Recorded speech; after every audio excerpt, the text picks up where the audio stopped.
है, इसका स्वतः विकास होता है। दूसरी विशेषता स्थायीपन। समुदाय में क्या पाया जाता है? स्थायीपन। ये नहीं है आज यहाँ पर हैं वो लोग, फिर 8, 10, 15 दिन या महीने 2 महीने बाद या साल 2 साल बाद दूसरी जगह जाएंगे, नहीं, स्थायीपन। तो उनमें आपस में क्या होता है, एक निश्चित सतह विकास होने के कारण स्थायीपन पाया जाता है। तीसरा है विशिष्ट नाम। हर समुदाय का क्या होता है? एक विशिष्ट नाम होता है। कैसे होता है एक विशिष्ट नाम? एक स्थायी समुदाय हम सब की विराट माता है। यह हमारा एक अटूट अंग है। यह हजारों प्रकार से हम लोगों को और हमारे बीच में, और इस भावना की अभिव्यक्ति हम इसके विरुद्ध आलोचना होने पर शीघ्र रोष के द्वारा करते हैं। लेकिन जिस प्रकार से एक गुलाब के फूल को किसी भी नाम से संबोधित किया जाए पर उसकी सुगंधि उतनी ही मधुर होगी, परंतु यदि एक समुदाय को किसी अन्य नाम से पुकारा जाए तो वह हमसे किसी के लिए भी समुदाय नहीं रहेगा।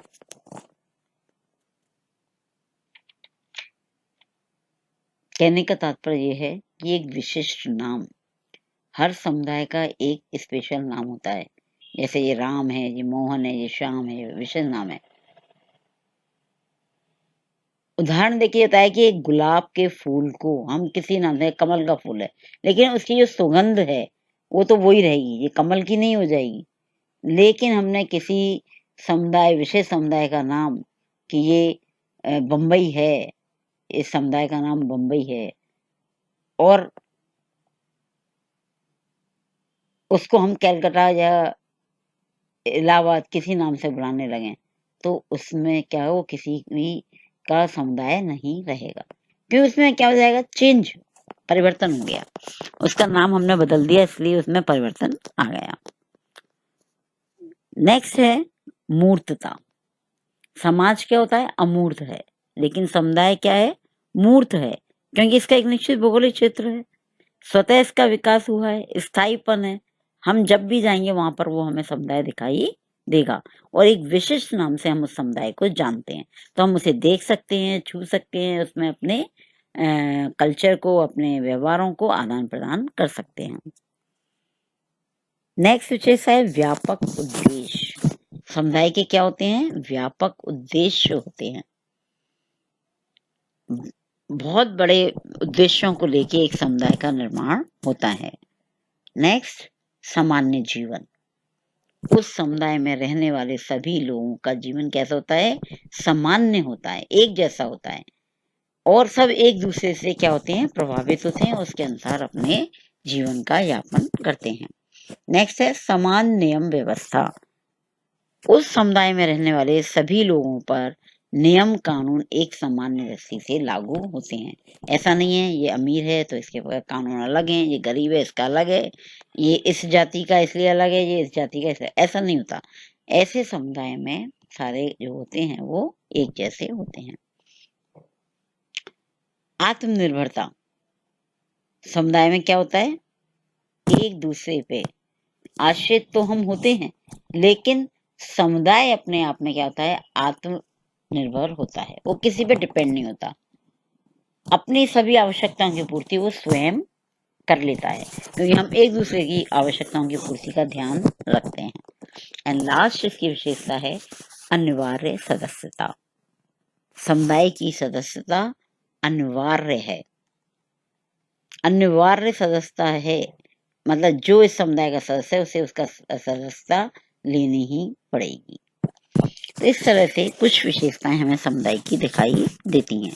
अब आता है सीमावर्ती समुदाय। मतलब कुछ ऐसे हैं जहां हम कुछ रूप में उनको समुदाय कह सकते हैं, लेकिन वो पूर्ण रूप से समुदाय नहीं होते हैं। जैसे क्या जाति एक समुदाय है? क्या जेल एक समुदाय है? या क्या पड़ोस एक समुदाय है? कुछ विशेषताओं के आधार पर ये समुदाय कहलाते हैं और कुछ विशेषताओं पे नहीं होते हैं, खरे नहीं उतरते हैं। क्योंकि हमारा जो 3 आधार हमने समुदाय के बताए, व्यक्तियों का समूह, निश्चित भौगोलिक क्षेत्र और सामुदायिक भावना, तो इसमें 2 गुण तो इसमें पाए जाते हैं, चाहे वो जाति में देख लो, जेल में देख लो या पड़ोस में देख लो। लेकिन ये सीमावर्ती समुदाय हैं। जाति एक समुदाय हो सकती है ना? एक व्यक्तियों का समूह है, उसमें हम की भावनाएं भी होती है, निश्चित भौगोलिक क्षेत्र भी नहीं होता। लेकिन जाति का कोई निश्चित भौगोलिक क्षेत्र नहीं होता। एक ही जगह थोड़ी सारी जाति रहती हैं, पूरे उसमें समाज में जातियां फैल रही हैं। इसलिए इसी तरीके से जेल, एक जगह हम रहते हैं, सब हैं, पर लेकिन उसमें हम की भावना नहीं होती। जेल से छूटने वाला सब अलग अलग। इसी तरह से पड़ोस।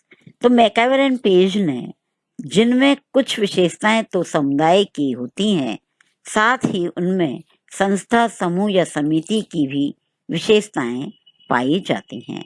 तो इसलिए वे पूरी तरह से समुदाय के लक्षणों को प्रकट नहीं करते हैं। उसमें समुदाय की कुछ विशेषताएं, जैसे समान जीवन, सभी लोगों के लिए सदस्य की स्वतंत्रता को ग्रहण करना गुण नहीं पाया जाता, आदि आदि।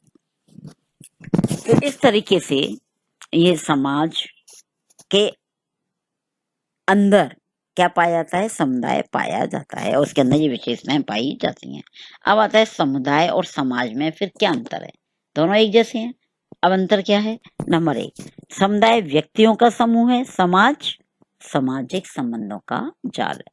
सबसे बड़ा जो अंतर है वो क्या है? समुदाय छोटे छोटे व्यक्तियों का समूह है और इन सब व्यक्तियों के समूह से बड़ा क्या बनता है? समाज। और इन समाज के एक दूसरे से क्या है? संबंध है, कोरिलेशन है। दूसरा है अंतर, समुदाय क्या है? मूर्त है, लेकिन समाज अमूर्त है। तीसरा, समुदाय का निश्चित भौगोलिक क्षेत्र होता है, जबकि समाज का निश्चित भौगोलिक क्षेत्र नहीं होता है, अलग अलग क्षेत्र में बिखरे होते हैं। नेक्स्ट है समुदाय भावना अत्यंत आवश्यक तथा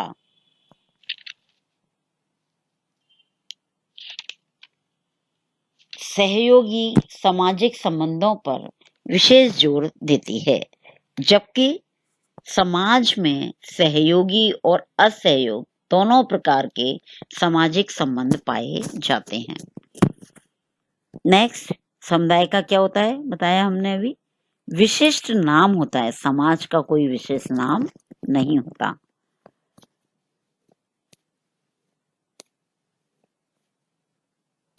समुदाय नेक्स्ट है कि प्रकृति क्षेत्रीय है, इसमें विभिन्न भागों में बांटकर अध्ययन किया जा सकता है, लेकिन समाज की प्रकृति संपूर्णता की होती है, जिसे विभिन्न भागों में बांटकर नहीं समझा जा सकता।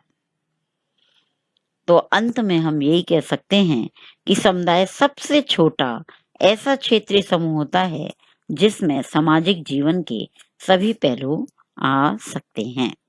तो इस आधार पर हम देखते हैं कि समुदाय क्या है? समाज का एक छोटा रूप है, या हम ये कहें कि एक समाज के अंदर कई समुदाय पाए जाते हैं या मिलते हैं, जिस आधार को जिनको अपन हम देख सकते हैं, या दूसरे शब्दों में छोटे छोटे जो व्यक्तियों के समूह होते हैं जो एक निश्चित भौगोलिक क्षेत्र के अंदर हम की भावना के द्वारा स्वतः विकसित होते हैं, वो समुदाय कहलाते हैं। तो इस प्रकार से हमारे जो समुदाय है वो समाज से अलग है, लेकिन इसका भी समाज में अपना विशिष्ट महत्व या स्थान पाया जाता है।